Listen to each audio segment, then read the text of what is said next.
Esta es la historia de San Víctor Maurus, un alma que dedicó su vida a servir a Dios. En Virtus te contamos cómo su ejemplo sigue tocando corazones hasta hoy. Virtus, la voz del alma. En los albores del siglo IV, cuando el Imperio Romano aún extendía su sombra colosal sobre el mundo conocido, vivía un hombre de estirpe mauritana llamado Víctor. No era un esclavo, sino un soldado valeroso, un tribuno de la cohorte pretoriana, cuya lealtad a Roma era tan inquebrantable como el acero de su espada. Sirviendo en la bulliciosa ciudad de Milán, bajo el yugo del emperador Maximiano Herculeo, Víctor era un pilar de disciplina y fuerza, admirado por sus camaradas y temido por los enemigos del imperio. Sin embargo, en su corazón, una semilla de inquietud comenzaba a germinar. Había sido testigo de la furia imperial desatada contra aquellos que se negaban a adorar a los dioses paganos, aquellos que susurraban el nombre de Cristo. La visión de la fe inquebrantable de los mártires, aún en el umbral de la muerte, plantaba una duda profunda en el alma de Víctor, una pregunta silente que resonaba más fuerte que el fragor de la batalla. ¿Qué verdad tan poderosa podía inspirar tal coraje ante el suplicio? Esa pregunta, como una brasa ardiente, lo acompañaba en sus rondas nocturnas, iluminando la oscuridad de su alma con una luz nueva y perturbadora. La inquietud de Víctor no tardó en transformarse en una búsqueda ferviente. En secreto, se acercó a las comunidades cristianas de Milán, congregaciones que se reunían en las catacumbas o en los rincones más humildes de la ciudad, donde la luz de la fe brillaba con más intensidad. Allí, entre cánticos y relatos de la vida de Jesús, el corazón del tribuno se abrió a una verdad que trascendía los dioses de mármol y las ofrendas de incienso. Comprendió que el Dios de los cristianos no era un ser distante que exigía sacrificios, sino un Padre amoroso que ofrecía salvación. La gracia divina inundó su alma y Víctor, el orgulloso soldado, sintió que su verdadero destino no era el de servir a un emperador terrenal, sino al Rey de Reyes. La convicción se grabó en su ser con la fuerza de un juramento sagrado. Sabía el precio de tal elección en una era de persecución brutal, pero la paz que inundaba su espíritu era un tesoro por el que valía la pena arriesgarlo todo.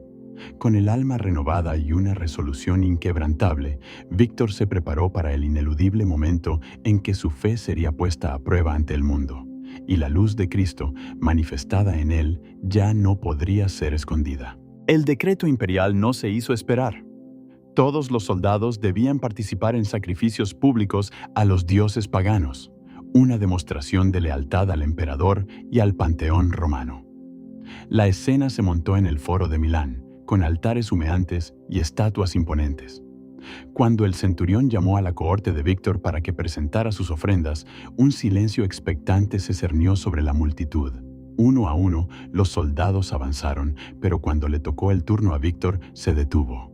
Su figura, antes erguida con la autoridad militar, ahora emanaba una quietud aún más poderosa.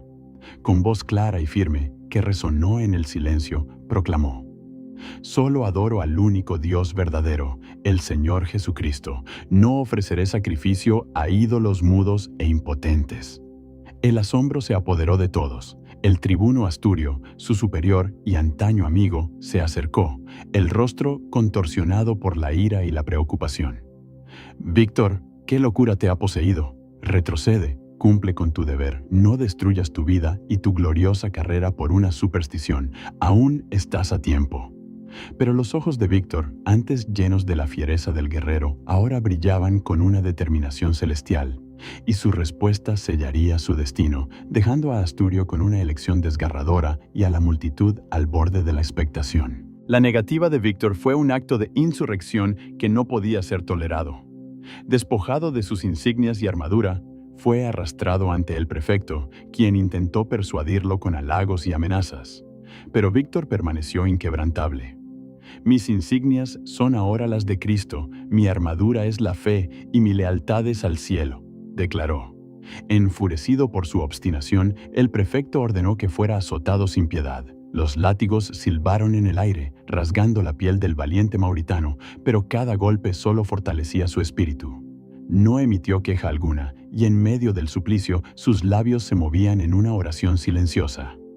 La sangre teñía el suelo del pretorio, pero sus ojos permanecían fijos, no en sus verdugos, sino en una visión trascendente que solo él podía ver. La muchedumbre, al principio ávida de espectáculo, comenzó a murmurar con asombro y admiración. Incluso algunos de los guardias, endurecidos por la violencia, sentían una punzada de inquietud ante tal demostración de fe. El cuerpo de Víctor podía ser quebrado, pero su alma, ungida por la gracia, se alzaba más fuerte que nunca, dejando a sus torturadores con la incómoda certeza de que el castigo físico no era suficiente para doblegar la voluntad de un hombre que se había entregado a Dios. Las torturas se intensificaron, buscando aniquilar no solo su cuerpo, sino también su espíritu.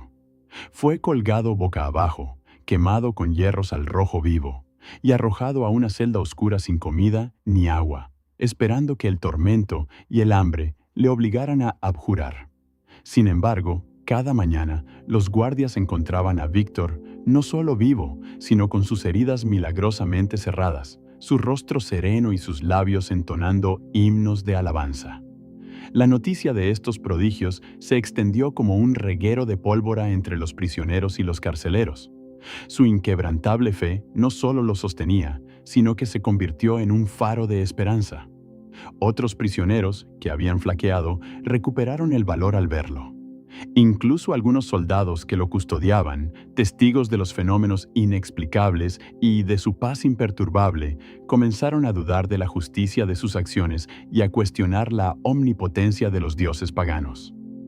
La fe de Víctor era una fuerza tan poderosa que, lejos de ser quebrada por el sufrimiento, se magnificaba y se contagiaba, convirtiendo la prisión en un santuario improvisado y a sus verdugos en testigos involuntarios de un milagro viviente que desafiaba toda lógica romana. Exhaustos de sus esfuerzos, los prefectos y jueces, ante la imposibilidad de quebrar la voluntad de Víctor o de silenciar la creciente admiración por su firmeza, lo llevaron una vez más ante el tribunal. La sentencia final, proferida con una mezcla de frustración y furia, era previsible: decapitación. Víctor escuchó su condena sin un atisbo de miedo, con una sonrisa apacible que iluminaba su rostro. «Alabado sea el Señor», exclamó, sus ojos alzándose al cielo. «Me has permitido completar mi carrera y llevar a cabo la buena batalla». No hubo súplicas ni lamentos. Su paz era tan profunda que desarmaba a sus propios verdugos. Antes de ser conducido al lugar de la ejecución, pidió un momento para orar. De rodillas, con las manos juntas, elevó una ferviente plegaria por sus perseguidores, por la Iglesia y por la propagación de la verdad. Su voz, clara y resonante, llenó la sala con palabras de perdón y esperanza, dejando a todos los presentes con una sensación extraña. No era la victoria del imperio lo que se celebraba, sino el triunfo inminente de un espíritu invencible, cuya fe, tan brillante como el sol naciente, estaba a punto de alcanzar su máxima expresión. Y los corazones de muchos, sin saberlo, ya habían sido conquistados por el humilde soldado. Fue conducido al lugar del martirio, fuera de las murallas de la ciudad, en un sitio que hoy lleva su nombre.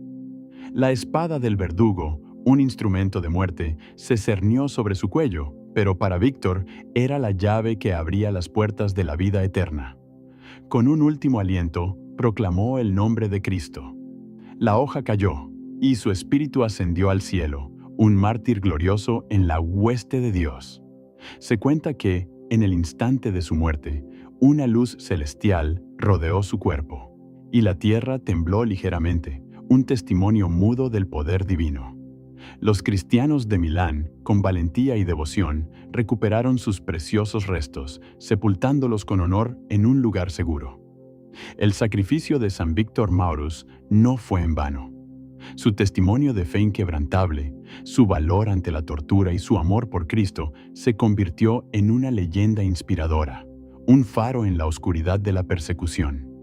Su nombre fue recordado y venerado, y su sepulcro se transformó en un lugar de peregrinación y milagros. Así, el valiente soldado mauritano, que una vez sirvió a un imperio terrenal, alcanzó la inmortalidad sirviendo al reino de los cielos, demostrando que la verdadera fortaleza reside no en las armas, sino en el corazón que ama a Dios por encima de todo. Cada día compartimos una historia diferente, así que no olvides seguirnos para no perderte la próxima.